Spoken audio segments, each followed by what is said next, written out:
Pretium Doloris, qui sont en réalité en latin le prix de la souffrance. Donc c'est voilà. ce qu'on appelle, nous, maintenant, on appelait ça longtemps Pretium Doloris, les souffrances endurées.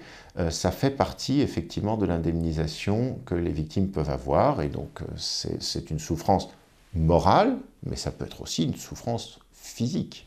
Les modalités d'indemnisation, les modalités purement techniques évoluent sporadiquement, mais pas là, ça fait plus de 10 ans qu'on est sur quelque chose qui est relativement fixe en termes de manière de raisonner. Le prix de la souffrance, le Pretium Doloris, c'est le premier réflexe de toute personne qui a eu un accident, de dire je souffre, je veux une indemnisation. Donc c'est ce qui a d'emblée toujours existé. Ce qui se greffe autour, c'est de voir comment, par-delà les souffrances physiques et psychiques, on indemnise un accident. Le principe en droit français de l'indemnisation de l'accident, c'est qu'on cherche fictivement, avec de l'argent, parce que c'est la seule chose qu'on peut faire, on cherche fictivement à remettre la personne dans l'état dans lequel elle était avant l'accident. C'est-à-dire qu'on va compenser toutes les conséquences de l'accident de façon financière. Donc les conséquences personnelles, les conséquences économiques, on aborde tout. On met une somme d'argent en face de chaque aspect du préjudice, et à l'arrivée, cette masse globale s'appelle des dommages et intérêts. La majorité des cas, l'auteur de l'accident, le responsable de l'accident est identifié. Là, il peut arriver, enfin, le plus souvent il est assuré. Si on parle d'un accident de la circulation, les assurances sont obligatoires.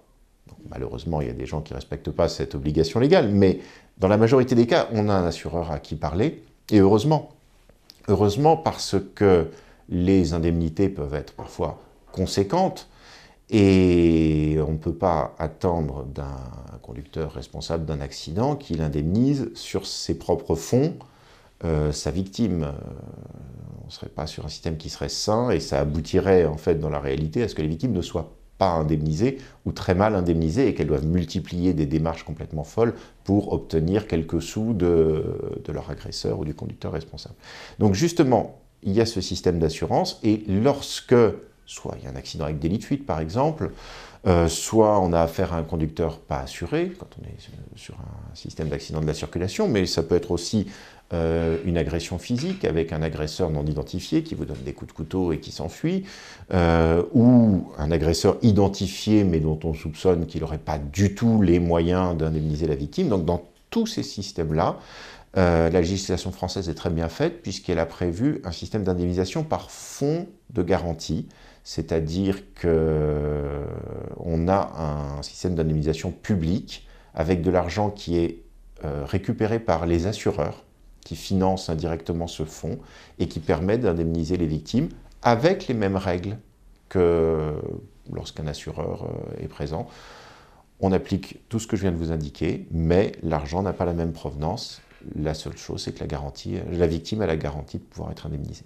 La loi Badinter de 1985 sur les accidents de la circulation met à la charge des assureurs un certain nombre d'obligations. Quelqu'un qui va être victime d'un accident de la circulation va, dans les semaines qui suivent, recevoir un premier courrier au minimum de son assureur disant « Voilà, vous avez droit à une indemnisation, voilà un questionnaire à remplir, dites-moi ce que vous avez ». Et les choses vont commencer comme cela.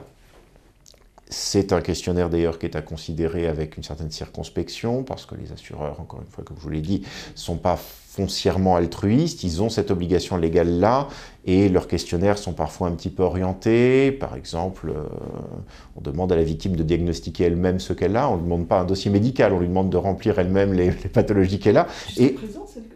Oui, et elle n'a pas plus d'une ligne et demie pour expliquer ce qu'elle a, donc il faut faire attention surtout, et il ne faut pas hésiter à ne pas donner trop de détails, à dire on verra, à dire voir mon dossier médical, à éluder un petit peu les questions, parce qu'en réalité ce questionnaire n'a pas véritablement lieu d'être, il n'est pas prévu par la loi, c'est une manière pour les assureurs de se renseigner, et ça c'est bien normal, sur ce qu'ils auront indemnisé. Mais chez certains assureurs, on a trouvé des questionnaires qui se terminaient par plusieurs cases, et l'une de ces cases, c'était je n'ai pas été blessé ou je ne souhaite pas être indemnisé. Et la Cour de cassation a dit que si la victime, même grièvement blessée, avait coché une case indiquant qu'elle ne souhaitait pas être indemnisée, elle ne pourrait plus l'être ensuite. Donc il y a une forme de prudence à avoir lorsqu'on a un contact avec un assureur. Mais là, l'assureur au moins doit vous contacter. Si vous êtes victime d'un accident de la circulation avec délit de fuite, par exemple, personne ne va venir vous chercher.